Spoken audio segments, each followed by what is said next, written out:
ada ahlul bid'ah wal ahwa, ahlul bid'ah al-aqaidiyah wa ahlul bid'ah al-siyasiyah. Ana aqul bainana wa bainakum al-salaf, bainana wa bainakum al-kutub, kana fayaqul al-bid'ah bainana wa bainakum. Bismillahirrahmanirrahim. Alhamdulillahi rabbil alamin. Ashhadu an la ilaha illallah wahdahu la syarikalah wa ashhadu anna Muhammadan abduhu wa rasuluh. Allahumma sholli ala Muhammadin abdika wa rasulik wa ala alihi wa ashabihi ajmain, amma ba'd. Kita masih di muka surat yang ke-30.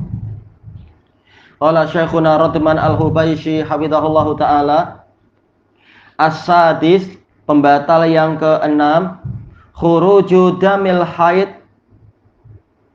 Di sini tertulis haidho, yang betul apa? Haidi, mudhaf ilaih, paling salah cetak dari penulis beliau atau yang lainnya. Keluarnya darah haid, wan nifasi fi haqqil mar'ah, dan darah nifas untuk wanita.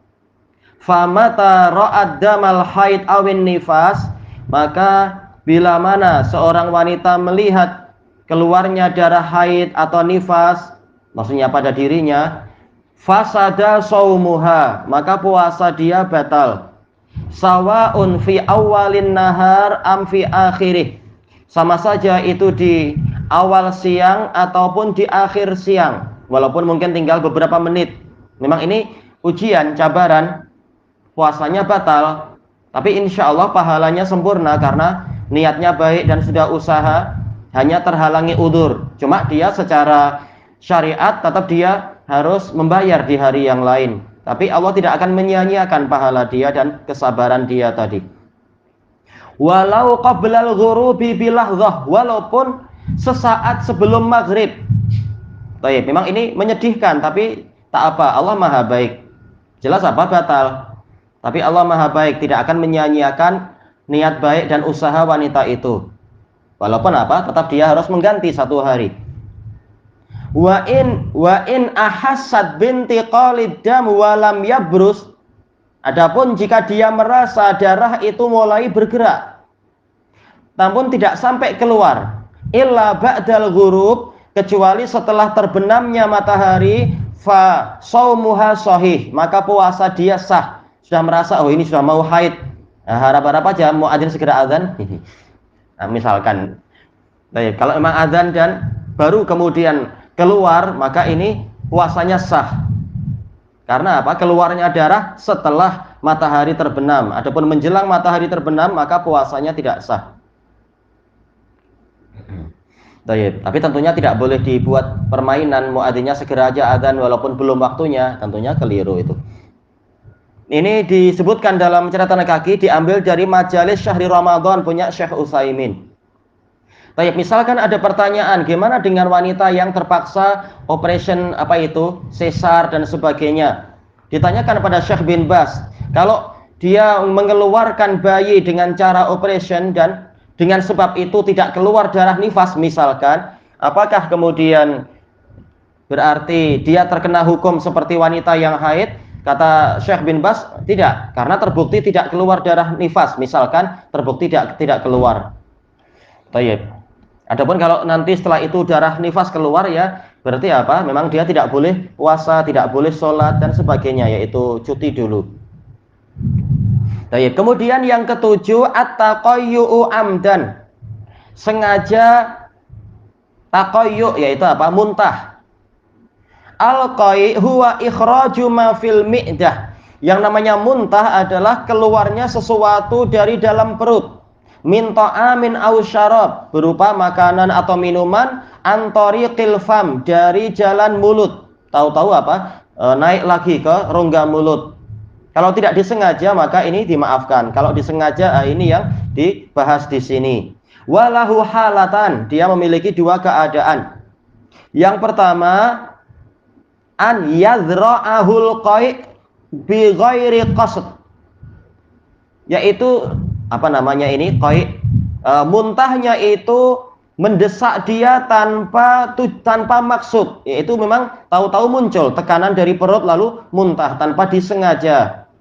Fahadhil halah, nuqilal ijma'u ala annahu la yuftir. Keadaan yang seperti ini tidak disengaja, maka telah dinukilkan ijma' bahwasanya ini tidak membatalkan puasa. Kemudian yang kedua, ini salah cetak paling ya, harusnya setelah 1 2 bukan 4. An yastaqi'a amdan, dia sengaja melakukan sesuatu sehingga muntah. Mungkin sengaja memasukkan tangan ke kerongkongan atau apa misalkan.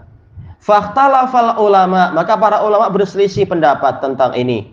Wa qaulu ammatihim, adapun pendapat hampir semua dari mereka, waqtara hadzal qaula Ibnu Hazm wa Sun'ani wa Syaukani wa Ibnu Utsaimin. Dan ini juga dipilih oleh Ibnu Hazm, As-Sun'ani, Syaukani, Ibnu Utsaimin wal Wadi'i wa Syekhuna Yahya kama fi Ithafil Kiram annahu yubtilu shaumah. Ini akan membatalkan puasa dia.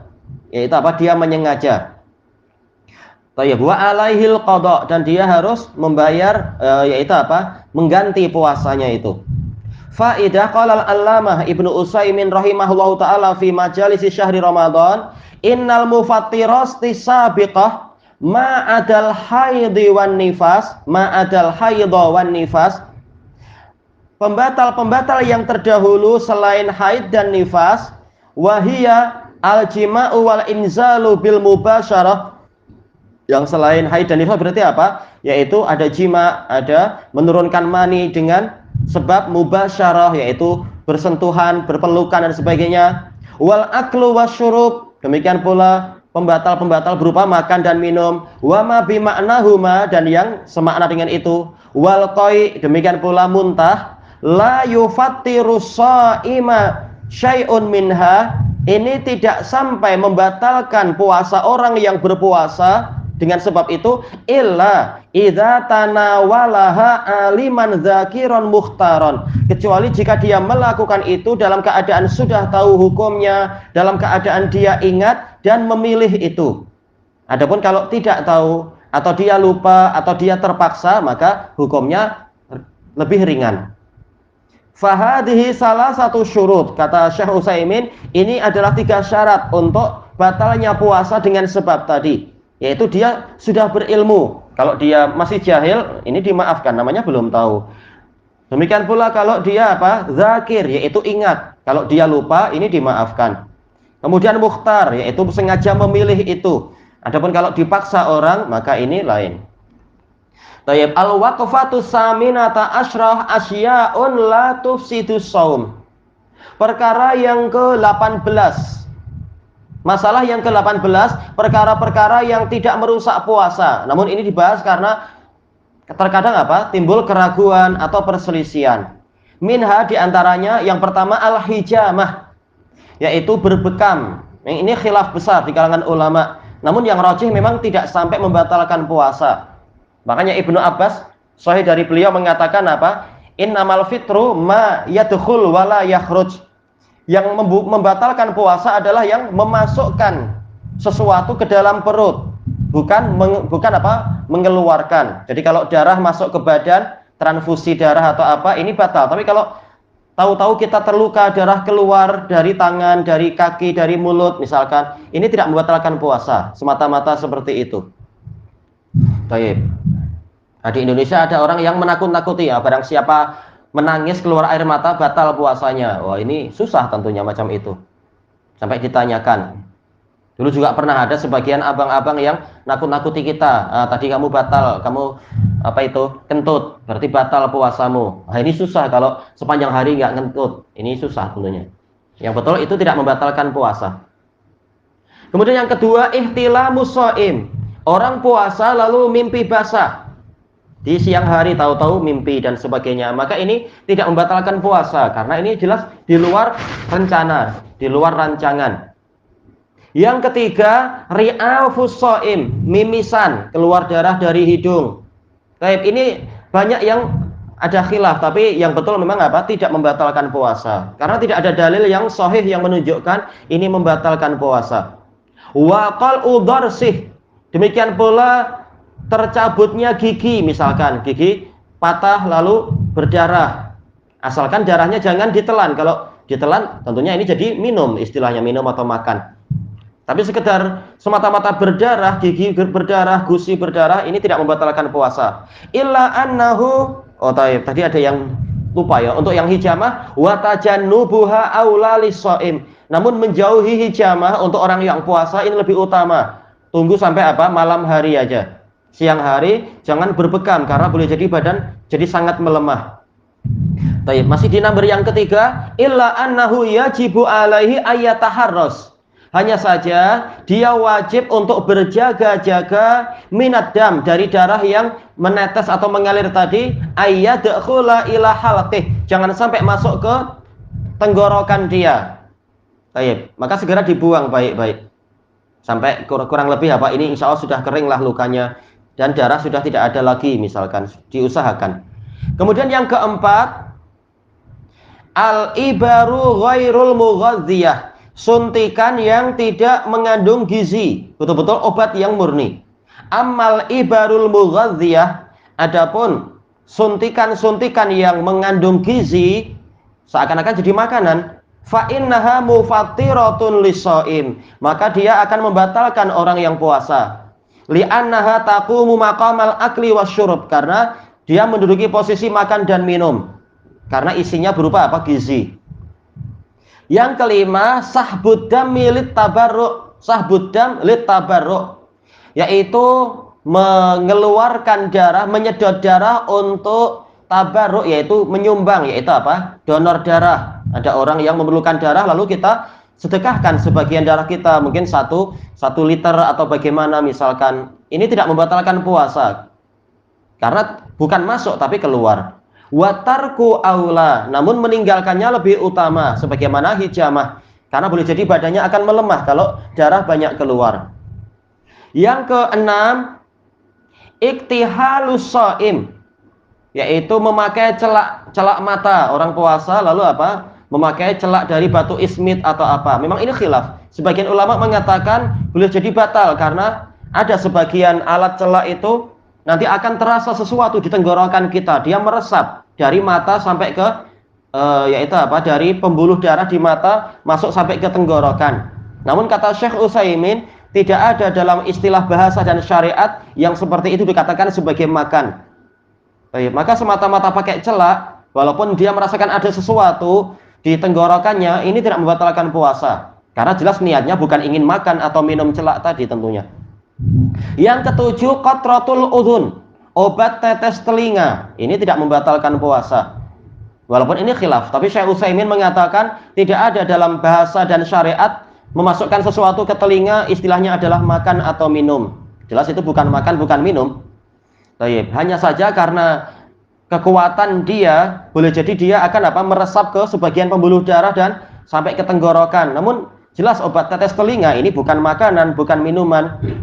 Baik, terutama sebagian terbuat dari apa itu? Hidrogen peroksida. Ini jelas bukan makanan. Baik, yang ke-8, qatratul ain, obat tetes mata. Ini juga tidak membatalkan puasa karena ini bukan masuk dalam istilah makan atau minum. Amma qatratul anf fa innaha tufattir. Adapun obat tetes hidung, maka ini akan membatalkan puasa. Karena apa? Karena ini masuk dalam istilah makan. Terkadang nasi itu boleh masuk ke dalam hidung lalu masuk ke tenggorokan. Kadang apa itu orang yang sedang makan tahu-tahu dia tersedak keluar dari hidung butiran makanan itu. Menunjukkan bahwasanya makan itu boleh jadi masuk lewat hidung. Baik, maka khusus untuk obat tetes hidung ini harus dihindari karena ini akan membatalkan puasa, akan masuk ke tenggorokan dan sampai ke perut. Yang ke-9, as-siwak, yaitu apa? Kayu sugi dan sebagainya itu. Nah, masuk di dalamnya adalah yaitu pakai brus gigi, sikat gigi. Wa sawa'un kana siwaku ratban am yabisan. Sama saja kayu suginya tadi itu basah atau kering. Ini khilaf di kalangan ulama, tapi yang betul karena Nabi tidak melarang sama sekali dan sebagainya dan dalilnya itu umum, maka tidak mengapa. Pakai kayu siwak yang basah atau yang sudah kering tidak mengapa. Illa annahu in kana ratban, hanya saja jika kayu suginya itu memang masih basah, masih baru mungkin sehingga masih ada zat-zat yang segar di kayunya itu, fayataharras minar rutubah, maka hendaknya Orang yang bersiwak tadi dia berjaga-jaga dari cairan tadi. Fi awali amrih, pada kali yang pertama, wala yabla'ha, jangan dia menelannya. Sebagaimana apa? Pakai obat gigi itu. Jangan ditelan, kalau ditelan jadi makanan, jadi minuman. Terkadang dia terbuat dari campuran mentol atau yang lain-lain. Terkadang untuk anak-anak apa? Ada campuran stroberi. Jelas jangan ditelan. Dia sekedar untuk membersihkan gigi dan sebagainya, habis itu dibuang. Kumur-kumur dan dibuang, jangan ditelan. Demikian pula yang ini tadi. Yang kayu sugi yang masih agak basah. Amma ma'junul asnan. Adapun obat gigi fayambaghi tarkuh, seharusnya ditinggalkan, bukan karena haram tapi apa? Dikhawatirkan nanti akan tertelan. Tapi barang siapa mampu menjaga, maka ini tidak mengapa. Sebagaimana masalah orang yang berkumur-kumur, jangan ditelan tapi apa?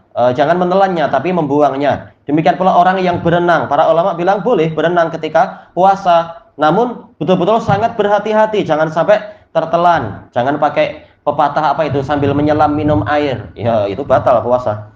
Nah, demikian pula obat gigi, jangan sampai tertelan. Nah, kalau kita khawatir, maka sebaiknya memang apa? Ditinggalkan itu, tapi tidak haram. Li'anna lahu nufudzan qawiyan, karena memang dia punya daya tembus yang kuat. Memang tujuannya adalah untuk apa?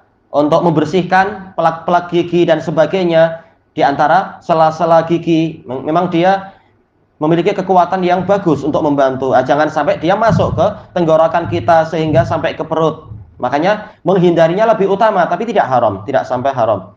Yang penting hati-hati aja, kumur banyak-banyak. Rubama yadkhulu ilal halaq, boleh jadi dia akan masuk ke tenggorokan. Baik. Kemudian ibtila'ur riq la yufattir, menelan air ludah sendiri ini tidak membatalkan puasa, kecuali kalau dia terpisah. Sebagaimana dijelaskan oleh para fuqaha. Jelas kalau ini sampai yang di mulut pun dilarang, kemudian padahal di mulut sendiri, ini akan susah bagi kita sepanjang hari menjaga itu. Maka ini tidak membatalkan puasa, karena ini bagian dari diri sendiri. Tapi kalau sampai terpisah, maka jangan ditelan kembali. Sebagaimana kata fuqaha, kalau seseorang itu memasukkan benang ke dalam mulutnya, lalu benang itu basah. Nah, kalau dia membawa keluar benang itu, lalu memasukkan lagi ke mulutnya, maka boleh jadi ini kalau sampai tertelan, cecair yang menempel di situ akan membatalkan puasanya. Baik. Makanya tidak perlu main-main macam itu kalau sudah air ludahnya sudah terlepas dari dirinya. Tapi yang masih di dalam mulut, maka ini belum batal, karena ini memang masih milik diri sendiri. Sebagaimana darah yang di badan kita, ini masih milik diri sendiri. Kalau sudah keluar, maka jangan ditelan lagi. Tayyib, ilahuna wallahu a'lam. Subhanakallahumma wa bihamdika la ilaha illa anta astaghfiruka wa atubu ilaik. Walhamdulillahi rabbil alamin. Jazakumullahu khairan.